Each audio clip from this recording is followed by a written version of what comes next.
Hi hello my beautiful souls. നമസ്കാരം. നമ്മൾ ഇന്ന് നോക്കാൻ പോകുന്ന റീഡിംഗ്, നിങ്ങളൊരു റിലേഷൻഷിപ്പിൽ ഒരു നോ കോണ്ടാക്റ്റിലാണോ? നിങ്ങൾ ഈ ഒരു ബന്ധത്തിൽ തുടരണോ അതോ മൂവ് ഓൺ ചെയ്യണോ? ഒരുപാട് സ്നേഹിച്ച ഒരു ബന്ധത്തിൽ നിന്നും വളരെ ഒരു സ്ട്രോങ് ഡിസിഷൻ എടുത്ത് നിങ്ങളൊരു നോ കോണ്ടാക്റ്റിലേക്ക് പോയിട്ടുണ്ടെങ്കിൽ എന്തുമാത്രം വേദന സഹിച്ചിട്ടായിരിക്കാം നിങ്ങൾ ആ ഒരു ഡിസിഷൻ എടുത്തത്. അവരെവിടെയാണ്, എന്താണ്, എങ്ങനെയാണ് എന്നൊന്നും അറിയാതെ അവരെ ഓർത്ത് കരയാത്ത ഒരു ദിവസം പോലും നിങ്ങളുടെ ജീവിതത്തിൽ ഉണ്ടായി കാണില്ല. ഇത് കണ്ടുകൊണ്ടിരിക്കുന്ന നിങ്ങളുടെ സാഹചര്യം ഇങ്ങനെയാണ് എങ്കിൽ ഇത് നിങ്ങൾക്കുള്ള റീഡിംഗ് ആണ്. അപ്പോൾ നമുക്ക് റീഡിങ്ങിലേക്ക് പോകാം. ആദ്യമായിട്ട് ഈ ചാനൽ കാണുന്നവർ ദയവായി ഈ ചാനൽ ഒന്ന് സബ്സ്ക്രൈബ് ചെയ്ത് നിങ്ങളുടെ എനർജി ഈ ഒരു റീഡിങ്ങിലേക്ക് കൊണ്ടുവരിക. ശാന്തമായി ഒരിടത്തിരുന്ന് അല്പമൊന്ന് മെഡിറ്റേറ്റ് ചെയ്തതിന് ശേഷം ഈ ഒരു റീഡിങ്ങിലേക്ക് ശ്രദ്ധ കൊണ്ടുവരിക. നിങ്ങൾ സ്നേഹിക്കുന്ന വ്യക്തിയുടെ പേര് ഒരു 3 പ്രാവശ്യം മനസ്സിൽ പറയുക. നിങ്ങളും അവരും ഒരുമിച്ച് ചെലവിട്ട, നിങ്ങളേറെ ഓർക്കാൻ ഇഷ്ടപ്പെടുന്ന, നിങ്ങൾക്ക് സന്തോഷം തരുന്ന അവരോടൊപ്പമുള്ള ഓർമ്മകൾ മനസ്സിലേക്ക് കൊണ്ടുവരിക. വളരെ പോസിറ്റീവായിട്ടിരിക്കുക. ഫസ്റ്റ് കാർഡ് 4 ഓഫ് സോർഡ്സ് ആണ്. ഇത് ഞാൻ ഒരുപാട് ക്ഷീണിച്ചിരിക്കുന്നു എന്ന ഒരു കാർഡ്. അതായത് അവർ അത് ഫൈറ്റ് ചെയ്യുന്നില്ല, ഒളിച്ചോടുന്നതുമില്ല. ഒരു ഹീലിംഗ് മോഡിലാണ് നിങ്ങളുടെ പേഴ്സൺ ഇപ്പോൾ ഉള്ളത്. അവരെ പുറത്തുനിന്ന് നോക്കിക്കഴിഞ്ഞാൽ വളരെ സൈലൻസ് ആയിട്ടൊക്കെ ഇരിക്കുന്നത് പോലെ തോന്നും. പക്ഷേ ഉള്ളിൽ ഒരു മൈൻഡ് നോൺ സ്റ്റോപ്പായിട്ട് ഇങ്ങനെ വർക്ക് ചെയ്തുകൊണ്ടേയിരിക്കുന്നു. Over thinking. Next card queen of wands ആണ്. അവർക്കിപ്പോഴും ഒരു ഈഗോ, അതോടൊപ്പം തന്നെ ഒരു strong attraction, self image intact ആണ് ഇവിടെ കാണുന്നത്. അവർ വളരെ വീക്കൊന്നുമല്ല, പക്ഷെ ഒരു വൾണറബിലിറ്റി, അതായത് അവർ ഓക്കെ ആണെന്ന് കാണിക്കാനുള്ള ഒരു പാഴ്ശ്രമം. ഞാനൊന്ന് മെസ്സേജ് അയച്ചാലോ, അതിനി എൻ്റെ ഒരു വിലയൊന്നും ഇല്ലാതാക്കുമോ, എൻ്റെ വാല്യൂ ഒക്കെ നഷ്ടപ്പെടുമോ അവരുടെ മുമ്പിൽ എന്നുള്ള ഒരു തോട്ട്സ് അവർക്കുണ്ട്. നെക്സ്റ്റ് കാർഡ് ദ ഹയറോഫൻ്റ് ആണ്. ഇതൊരു ക്യാഷ്വൽ കണക്ഷനേ അല്ല, ഇവിടെ ഒരു മോറലായിട്ടുള്ളൊരു സ്ട്രഗിളിനെ കാണിക്കുന്നുണ്ട്. ശരി ഓർ തെറ്റ്, സോഷ്യൽ കണ്ടീഷനിങ്, കമ്മിറ്റ്മെൻറ്റ് ചെയ്യാനുള്ള ഫിയർ, ഇതെൻ്റെ ലൈഫ് പാത്ത് തന്നെയാണോ എന്നുള്ളൊരു തോട്ട്സ്. വളരെ ഇമോഷണലായിട്ട് ഫീലൊക്കെ ചെയ്യുന്നുണ്ട്, പക്ഷേ മെൻ്റലി അത് ജസ്റ്റിഫൈ ചെയ്യാൻ കിടന്ന് പാടുപെടുകയാണ്. നെക്സ്റ്റ് കാർഡ് ദ സ്ട്രെങ്ത് കാർഡാണ്. ഇതൊരു സൈലൻ്റ് ലവ് കാർഡാണ്. സംസാരിക്കാതെ അവർ കൺട്രോൾ ചെയ്തു വെക്കുന്നു നിങ്ങളോടുള്ള സ്നേഹം. കോണ്ടാക്റ്റ് ചെയ്യാതെ അതിനെ റെസിസ്റ്റ് ചെയ്യുന്നു. കോണ്ടാക്റ്റ് ചെയ്യണമെന്ന് മനസ്സിങ്ങനെ പറയുമ്പോഴും വേണ്ട, ഇപ്പോൾ വേണ്ട, ഞാനത് എൻ്റെ ഒരു വാല്യൂ കളയണ്ട എന്നുള്ള രീതിയിലേക്ക് പിന്നിലേക്ക് വലിക്കുന്നു. നീ പോയാൽ എനിക്കിവിടെ തനിച്ചിരിക്കാനൊക്കെ പറ്റും എന്ന് സ്വന്തമായി കൺവിൻസ് ചെയ്ത് ഇരിക്കുന്നു. അതുകൊണ്ട് ചില മനധൈര്യമൊക്കെ കിട്ടുന്നുണ്ട്, പക്ഷേ ഒരു ഹാപ്പിനെസ് ഇല്ല. നെക്സ്റ്റ് കാർഡ് ദ എംപ്രസ് കാർഡാണ്. നിങ്ങൾ കൊടുത്തിരുന്ന ആ ഒരു കെയറിങ്, അറ്റാച്ച്മെൻറ്റ്, വാംതായിട്ടുള്ള ലവ് ഒക്കെ ഇപ്പോഴും അവരുടെ മനസ്സിലൊരു ഓർമ്മയായിട്ടുണ്ട്. നിങ്ങളൊരു വളരെ സേഫായിട്ടുള്ള ഒരു സ്പേസ് ആയിരുന്നു അവർക്ക്. വളരെ നച്ചുറിങ് ആയിട്ടുള്ളൊരു എനർജി നിങ്ങളിൽ നിന്നും അവർക്ക് കിട്ടിയിട്ടുണ്ട്. ഇമോഷണൽ കംഫർട്ടൊക്കെ ഉണ്ടായിരുന്നു. അവരായിട്ടിരിക്കുന്നത് നിങ്ങളോടൊപ്പമായിരുന്നു. ഇതൊരു ഫിസിക്കൽ അട്രാക്ഷൻ ഒന്നുമല്ല, പക്ഷേ ഇമോഷണൽ ബോണ്ട് ശരിക്കും നിങ്ങൾക്കിടയിലുണ്ട്. 2 വാണ്ട്സ് ഒരു ക്രോസ് റോഡിനെ കാണിക്കുന്നു. ഞാൻ കോണ്ടാക്റ്റ് ചെയ്യണോ? ഈ ഒരു ലൈഫ് അവർക്കൊപ്പം മുന്നോട്ട് കൊണ്ടുപോകണോ? ഇനി ഈ ഒരു ബോണ്ട് നഷ്ടപ്പെട്ടു പോകുമോ? ശരിക്കും ഒരു തീരുമാനം അവരുടെ പെൻഡിങ് ആയ അവസ്ഥ. നെക്സ്റ്റ് കാർഡ് 9 ഓഫ് സോർഡ്സ് ആണ്. ഇതൊരു ഗിൽറ്റ്, അതോടൊപ്പം തന്നെയുള്ള റിഗ്രറ്റ്, ഒരു ആങ്സൈറ്റി, ഇതൊക്കെ ഒരു മിക്സ്ഡ് ആയിട്ടുള്ള ഒരു ഫീലിങ്ങിനെ കാണിക്കുന്നു. ശരിക്കും അവർക്കൊരു കുറ്റബോധമുണ്ട്. അത് വന്നെന്ന് തുറന്ന് സമ്മതിക്കണം എന്നൊക്കെ ഒരു ഭാഗം ചിന്തിക്കും. മറ്റത് അഭിമാനത്തിനെ പറ്റി ഓർക്കുമ്പോൾ പിന്നോട്ട് നിൽക്കും. പിന്നെ നിങ്ങളുടെ കാര്യം അറിയാനുള്ള ഒരു അമിതമായിട്ടുള്ളൊരു ആങ്സൈറ്റി. രാത്രി ഇത്രയൊക്കെ പോരെ ഉറങ്ങാതിരിക്കുക എന്ന് പറയുന്ന ഒരു കണ്ടീഷനിലേക്ക് ഒരു മനുഷ്യൻ പോകാൻ. ഓവർ തിങ്കിങ്, രാത്രിയിൽ ഉറങ്ങാൻ പറ്റുന്നില്ല, എനിക്കിനി തെറ്റ് പറ്റിയതാണോ, ശരി ഇനി അവരുടെ ഭാഗത്താണോ എന്നുള്ള ഒരു ചിന്ത.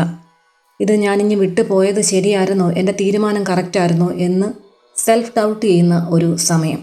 അവരുടെ സൈലൻസ് എന്ന് പറയുന്നത് ഒട്ടും സമാധാനപരമല്ല, ഒരു പണിഷ്മെൻറ്റ് കാലഘട്ടമാണ്. സ്വയം തന്നെ അവരെ ശിക്ഷിക്കുന്നു എന്ന് തന്നെ പറയാം. നിങ്ങളോട് മാറി നിന്നുകൊണ്ട് നിങ്ങളുടെ ആ ഒരു സാന്നിധ്യം ശരിക്കും അവർ ആഗ്രഹിക്കുന്നുണ്ട്, പക്ഷെ നിങ്ങളിലേക്ക് വരാൻ പറ്റാതെ വീർപ്പ് മുട്ടുന്ന അവസ്ഥ നിങ്ങളൊന്ന് ചിന്തിച്ച് നോക്കിക്കേ. നെക്സ്റ്റ് കാർഡ് 3 ഓഫ് പെൻറ്റക്കിൾസ് ആണ്. അവരൊരു റിപ്പയറിങ്, അതായത് ഈ ഒരു ബന്ധത്തിനെ ഒന്ന് റിപ്പയർ ചെയ്ത് റെഡിയാക്കി കൊണ്ടുപോകാൻ പറ്റുമോ എന്നുള്ള പോസിബിലിറ്റിയൊക്കെ അന്ന് അന്വേഷിക്കുന്നുണ്ട്. നിങ്ങൾ രണ്ടുപേരും ഒരുമിച്ച് ചേർന്ന് മുന്നോട്ട് പോയാലോ, ഒരു കമ്മ്യൂണിക്കേഷനൊക്കെ ചെയ്താലോ, ശരിയാക്കിയാൽ ശരിക്കും ഇത് വർക്കാകുമായിരിക്കും എന്നുള്ള ഒരു പോസിറ്റീവായിട്ടുള്ള തിങ്കിങ്ങും വളരെ മൈന്യൂട്ടായിട്ടൊക്കെ ഉള്ളിലേക്ക് വരുന്നുണ്ട്. ഈ ഒരു റീഡിംഗ് കണ്ടുകൊണ്ടിരിക്കുന്ന നിങ്ങൾക്കുള്ള ഒരു പ്രധാന ക്വസ്റ്റ്യനാണ് വെയിറ്റ് ഓർ മൂവ് ഓൺ. ഈ ബന്ധത്തിൽ ഞാൻ തുടരണോ അതോ വേണ്ടായോ എന്നുള്ള ഒരു ചോദ്യത്തിന് വന്നിരിക്കുന്ന 1 and only കാർഡാണ് ദ ഹാങ്ഡ് മാൻ. ഈ ചെകുത്താനും കടലിലും എന്ന് പറയില്ലേ, അതാണ് അവസ്ഥ. ഇമോഷണലി അവരൊട്ടും ഓക്കെ അല്ല. നിങ്ങളുടെ വ്യക്തി എന്ന് പറയുന്നത് ഒരു തീരുമാനമെടുക്കാതെ ശരിക്കും ഒരു ജഗ്ലിംഗ് സിറ്റുവേഷനിൽ അങ്ങനെ നിൽക്കുകയാണ്. സ്വയം നഷ്ടപ്പെടുത്തുക എന്ന് പറയത്തില്ലേ, ഇതിനകത്തൊരു തീരുമാനമെടുക്കാതെ അവർക്കൊരു സമാധാനം കിട്ടത്തില്ല താനും. പക്ഷേ തീരുമാനമില്ലാതെ അവരിങ്ങനെ നടക്കുകയാണ്. ഇവിടെ നിങ്ങളാണെങ്കിൽ ദിവസങ്ങൾ എണ്ണി, മാസങ്ങൾ എണ്ണി, വർഷങ്ങൾ എണ്ണി ഇങ്ങനെ കാത്തിരിക്കുകയാണ് അവരുടെ വരവും കാത്ത്. ഇതൊരു കാർമിക് ബോണ്ടാണ്. അവരവരുടെ കർമ്മയ്ക്കുള്ള ഫലം അവരൊരു മാനസികമായിട്ടുള്ള ഒരു ബുദ്ധിമുട്ടിൽ കൂടി തന്നെ കടന്നു പോയിക്കൊണ്ടിരിക്കുന്നു. അവരെ കാത്തിരിക്കുന്ന നിങ്ങളുടെ ഒരു കാർമിക്കായിട്ടുള്ള ഒരു ഫലം അത് നിങ്ങളും അനുഭവിക്കുന്നു. അവരൊരു ഹീലിംഗ്, അതേപോലെ തന്നെ അതിൽ കൂടി ഒരു അവേക്കനിങ്, ഇങ്ങനെയുള്ള ഒരു പ്രോസസ്സൊക്കെ കഴിഞ്ഞ് അവർക്കൊരു ചിന്തയൊക്കെ വരണം. ഇതിനൊരു കമ്മിറ്റ്മെൻറ്റ് വേണം, ഞാൻ ഇന്ന കാര്യങ്ങൾ ചെയ്യണം എന്നുള്ള ഒരു എനർജി കാണിക്കുന്നുണ്ട്. ഒരു ഫോഴ്സ്ഡ് ആയിട്ടുള്ള ഡിസിഷനൊക്കെ അവരിപ്പോൾ ഒഴിവാക്കുകയാണ്. പക്ഷേ ഒന്ന് ഓർക്കുക, അവർക്ക് വേണ്ടിയിട്ട് കാത്തിരിക്കുമ്പോൾ ഈ നഷ്ടപ്പെട്ടു പോകുന്ന ഒരു ടൈമില്ലേ, അത് ചിലപ്പോൾ എല്ലാവർക്കും കൺവീനിയൻ്റ് ആകണം എന്നില്ല. ജീവിത സാഹചര്യങ്ങൾ ശരിക്കും എല്ലാവരുടെ ഒരുപോലെയല്ലല്ലോ. അപ്പോൾ അതനുസരിച്ച് ചേഞ്ച് ചെയ്യേണ്ടതാണ് എങ്കിൽ തീർച്ചയായിട്ടും നിങ്ങൾ ചേഞ്ച് ചെയ്യുക. കാരണം നിങ്ങൾക്കേ അറിയത്തുള്ളൂ നിങ്ങളുടെ ജീവിത സാഹചര്യം എങ്ങനെയാണ്. ഒന്ന് മൂവ് ഓൺ ചെയ്ത് പോകണമെങ്കിൽ അതെങ്ങനെയായിരിക്കും. അതല്ല ഈ ഒരു വ്യക്തി റെഡിയായി വരുമ്പോഴേക്കും ഞാൻ ഇവിടെ തന്നെ കാണും എന്നുള്ളൊരു ഉറപ്പോട് കൂടി കാത്തിരിക്കാനാണ് ഭാവമെങ്കിൽ ദയവായി ഒരു 1 to 2 ഇയറിനപ്പുറത്തേക്ക് ഒരു വ്യക്തിയെ കാത്ത് ഇരിക്കാൻ പാടില്ല. ഈ ഒരു ഹാങ്ഡ് മാൻ വന്നിരിക്കുന്നത്, ഈ ഒരു കാർഡ് ഞാൻ കൊണ്ടുവച്ചതല്ല. നിങ്ങൾ കണ്ടില്ലേ, ഞാൻ തന്നെ ഷഫിൾ ചെയ്ത് നിങ്ങളുടെ മുമ്പിൽ വെച്ചാണ് ഷഫിൾ ചെയ്തേക്കുന്നത്. അതിൽ വന്നിരിക്കുന്ന കാർഡാണ് ഇത്. അങ്ങോട്ടുമില്ല ഇങ്ങോട്ടുമില്ല എന്നൊരു തീരുമാനമാണ് ഇവിടെ വന്നിരിക്കുന്നത്. നിങ്ങൾക്ക് ആ കാർഡ് കാണുമ്പോൾ കാര്യങ്ങൾ ഈ ടാറോ റീഡ് കാണുന്ന കുറച്ച് ആളുകൾക്കെങ്കിലും മനസ്സിലാകും. ദ ഹാങ്ഡ് മാൻ, തീരുമാനമെടുക്കാൻ പറ്റാത്ത അവസ്ഥ. അവർക്കൊരു ഹാങ്ഡ് മാൻ ഫേസ് ആണെങ്കിൽ നിങ്ങൾക്കും ഇത് ആപ്ലിക്കബിൾ ആണ്. നിങ്ങൾ ആലോചിച്ച് നോക്കിയിട്ടുണ്ടോ, ഈ ഒരു ബന്ധം ഇവിടെ വെച്ച് നമുക്ക് സ്റ്റോപ്പ് ചെയ്യാം എന്ന് പറഞ്ഞ് അവർ വേറൊരു എനർജിയിലേക്ക് പോകുന്നത്? അത് നിങ്ങൾക്ക് സഹിക്കാൻ പറ്റുമോ? അടുത്ത ഓപ്ഷൻ നോക്കിക്കഴിഞ്ഞാൽ അവർ വരുന്നു എന്ന് തന്നെ ഇരിക്കട്ടെ ഈ ഒരു സമയം എന്ന് പറഞ്ഞാൽ, അവർ വരുമ്പോൾ ഒരു ഇമ്മച്ചുറായിട്ടുള്ള ഒരു ഡിസിഷൻസുമായിട്ടായിരിക്കും വരാനുള്ള ചാൻസസ് കൂടുതൽ. അങ്ങനെ ഇമ്മച്ചുറായിട്ടുള്ള ഒരു ഡിസിഷൻ എടുത്ത് വന്നു കഴിഞ്ഞാൽ നിങ്ങളുടെ ജീവിതം മുന്നോട്ട് പോകുമോ? കുറച്ച് നാൾ വീണ്ടും പോയിട്ട് പഴയ പാറ്റേൺ എല്ലാം വീണ്ടും ആവർത്തിച്ചു പോകാനുള്ള ഒരു സാധ്യതയും തള്ളിക്കളയാൻ പറ്റുന്നില്ല. അവരൊരു അവേക്കനിങ് പ്രോസസ്സിലേക്കൊക്കെ പോയി കുറച്ച് സമയമെടുത്ത് ആലോചിച്ചിട്ടൊക്കെ തിരിച്ചു വരുമ്പോഴേക്കും ഈ ഒരു സൈലൻസിലും വളരെ ഡിഗ്നിറ്റി പാലിച്ച് ഒരു ചേസിങ് എനർജിയൊന്നുമില്ലാതെ, ഒരു ഇമോഷണൽ മാനിപ്പുലേഷനൊന്നുമില്ലാതെ മാറി നിൽക്കാൻ നിങ്ങൾക്കും സാധിക്കുമെങ്കിൽ നിങ്ങൾക്ക് കണ്ടിന്യൂ ചെയ്യാം. ശരിക്കും ഈ റീഡിംഗ് കണ്ടുകൊണ്ടിരിക്കുന്ന കുറച്ച് ആളുകളോടെങ്കിലും എനിക്ക് പറയാനുള്ളത്, നിങ്ങൾ വെയിറ്റ് ചെയ്താൽ അത് അവർക്കായിട്ടല്ല നിങ്ങൾക്കായിട്ടായിരിക്കണം. അതായത് നിങ്ങൾ മൂവ് ഓൺ ചെയ്താലും അതൊരു റിവഞ്ചായിട്ടോ ഒരു പ്രതികാരമായിട്ടോ ഒന്നും കണക്കാക്കണ്ട. സെൽഫ് റെസ്പെക്റ്റ് എന്ന് പറയുന്ന ഒരു ഓപ്ഷൻ തിരഞ്ഞെടുത്ത് നിങ്ങൾ പോകേണ്ടുന്ന ഒരു സാഹചര്യം നിങ്ങൾക്കുണ്ടായിട്ടായിരിക്കാം നിങ്ങളത് തിരഞ്ഞെടുത്ത് പോകുന്നത്. ഇതൊരു ജനറൽ റീഡ് ആയതുകൊണ്ട് തന്നെ ഒരുപാട് പേരുടെ എനർജീസ് വരുന്നുണ്ട്. 2 തരത്തിലുള്ള ആളുകളെയും കാണുന്നുണ്ട്. അതുകൊണ്ട് പറയാനാണ്, നിങ്ങളുടെ സാഹചര്യം നിങ്ങളൊന്ന് മനസ്സിലാക്കുക. ഇതിൽ ഏത് കാറ്റഗറിയിൽ നിങ്ങൾ വരും എന്നുള്ളത് മനസ്സിലാക്കി അതിനനുസരിച്ച് നിങ്ങൾക്ക് മൂവ് ഓൺ ചെയ്യണോ വെയിറ്റ് ചെയ്യണോ എന്ന് ശരിക്കും ആലോചിക്കുക. എപ്പോഴും ഒരു സേഫ് മോഡ് എന്ന് പറയുന്നത്, അവരിനി വന്നാലും അതല്ല ഇതൊരു ക്ലോഷർ എനർജിയിലേക്ക് പോയാലും ഞാൻ ഓക്കെ ആണ് എന്നുള്ള ഒരു തീരുമാനമെടുത്ത് അത് ആക്സെപ്റ്റ് ചെയ്ത് മുന്നോട്ട് പോവുക. ഒരു കാര്യം ഉറപ്പാണ്, ഇത് കണ്ടുകൊണ്ടിരിക്കുന്ന നിങ്ങൾ ഒരു പഴയ വേർഷനിലേക്ക് ഇനി ഒരിക്കലും തിരിച്ചു പോകില്ല. പഴയ വേർഷനെ അവർക്ക് കാണാനും സാധിക്കില്ല. നിങ്ങളുടെ ഈ ഒരു കാത്തിരിപ്പ് ഒരുപാട് നിങ്ങളെ മാറ്റിയിട്ടുണ്ട് അവരെ. ലാസ്റ്റ് ഔട്ട്കം കാർഡ് ഒരു ഹാങ്ഡ് മാൻ വന്നതുകൊണ്ട് തന്നെ എനിക്കൊരു തീരുമാനം നിങ്ങളോട് പറയാനുള്ളത്, നിങ്ങൾക്ക് വെയിറ്റ് ചെയ്യാം. അത് നിങ്ങളുടെ സാഹചര്യം അനുസരിച്ച് നിങ്ങൾക്ക് അത്രത്തോളം വാല്യൂ തന്ന ഒരു വ്യക്തിയാണ് എങ്കിൽ, ചതിക്കില്ല എന്നൊരു ഉറപ്പ് നിങ്ങൾക്കുണ്ടെങ്കിൽ തീർച്ചയായിട്ടും നിങ്ങൾക്ക് വെയിറ്റ് ചെയ്യാം. ഇനി അതല്ല, നിങ്ങളുടെ സാഹചര്യം വളരെ മോശമാണ്, ഇതിൽ തുടരുമ്പോൾ ശരിക്കും ഒരു മെൻ്റൽ ഡിപ്രസ്ഡ് ആയിട്ടുള്ള ഒരു സ്റ്റേജിലേക്കൊക്കെ നിങ്ങൾ പോകുന്നുണ്ടെങ്കിൽ ദയവായി കാത്തിരിപ്പ് അവസാനിപ്പിക്കുക. ആരോഗ്യം ശ്രദ്ധിക്കുക. ശരിക്കും ഒരു കൗൺസിലിംഗ് ഒക്കെ എടുത്ത് ജീവിതം ശരിക്കും ട്രാക്കിലേക്ക് പിടിച്ചിടാൻ ശ്രദ്ധിക്കുക. അപ്പോൾ ഇങ്ങനെയുള്ള ഒരു 2 ഓപ്ഷനാണ് എനിക്ക് പറയാനുള്ളത്. ഏതൊരു പ്രതികൂല സാഹചര്യത്തിലും സ്വയം തകർന്നു പോകാതെ എങ്ങനെ അതിജീവിക്കാം എന്നുള്ള ഒരു പാഠം പഠിപ്പിക്കുന്ന ഒരു ബന്ധം കൂടിയാണ് നിങ്ങൾക്കിത്. അപ്പോൾ ഇതൊക്കെയായിരുന്നു നിങ്ങൾക്കുള്ള റീഡിംഗ് എന്ന് പറയുന്നത്.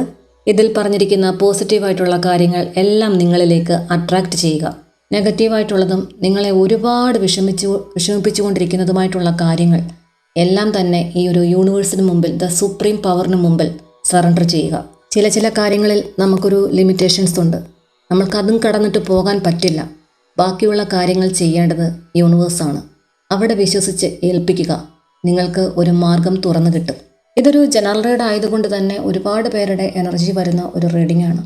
നിങ്ങളുടെ ജീവിതത്തെ സംബന്ധിച്ച് ഏറ്റവും പ്രധാനപ്പെട്ട ഒരു തീരുമാനം ഒരു ജനറൽ റീഡ് കണ്ടിട്ട് എടുക്കാൻ പാടില്ല. ശരിക്കും ഒരു പേഴ്സണൽ റീഡ് വളരെ അത്യാവശ്യമാണ്.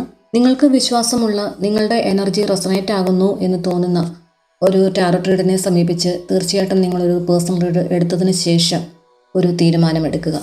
എൻ്റെ പേഴ്സണൽ റീഡിങ്ങിനുള്ള നമ്പർ ഞാൻ സ്ക്രീനിൽ കൊടുത്തിട്ടുണ്ട്. അതിൽ വിളിക്കുകയോ മെസ്സേജ് അയക്കുകയോ ചെയ്യുക. പേഴ്സണൽ റീഡിംഗ് തികച്ചും പെയ്ഡ് ആണ്.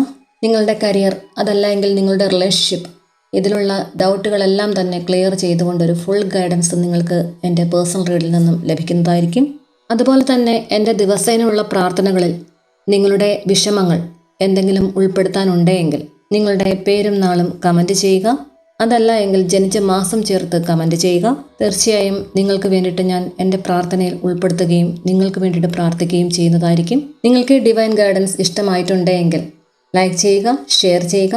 തുടർന്നുള്ള ഡിവൈൻ ഗൈഡൻസസിനായി ഈ ഒരു ചാനൽ സബ്സ്ക്രൈബ് ചെയ്യുക.